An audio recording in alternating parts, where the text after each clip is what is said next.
નમસ્કાર, આપ જોઈ રહ્યા છો લખત ન્યૂઝ અપડેટ ચેનલ। તમામ સમાચાર અને અપડેટ મેળવવા માટે ચેનલને સબસ્ક્રાઇબ કરો અને બેલ આઇકન પર ક્લિક કરો જેથી તમામ સમાચાર અને અપડેટ તમને મળી રહે। લખતર નગરના મુખ્ય ચોક એવા ગાંધી ચોક અને પેલેસ રોડ ઉપર જળબંબાકાર પરિસ્થિતિ।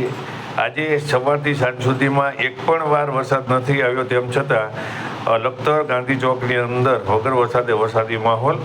સુરનગર જિલ્લા પ્રભારી સચિવ રાજેશ શંકર દ્વારા ભૂતકાળની અંદર પાણીનો વેડફાટ પણ ન થવો જોઈએ અને લોકોને પૂરતા પ્રમાણમાં પાણી મળી રહેવું જોઈએ, તે માટે થઈ તાલુકા પંચાયત ભવનની અંદર તાકીદ કરવામાં આવી હતી અને આ સુરનગર જિલ્લાના અધિકારીઓની મિટિંગ પણ બોલાવવામાં આવી હતી। પરંતુ લખતર ગ્રામ પંચાયત પાણી સમિતિ દ્વારા પાણીની પાઇપલાઇન પ્લાન્ટ એસ્ટિમેટ કરતાં ઓછી ઊંડાઈ નાખવાની તેમના દ્વારા મંજૂરી આપવામાં આવતા લખતર ગામની અંદર દરરોજ લાખો લીટર પાણીનો વેડફાટ થાય છે।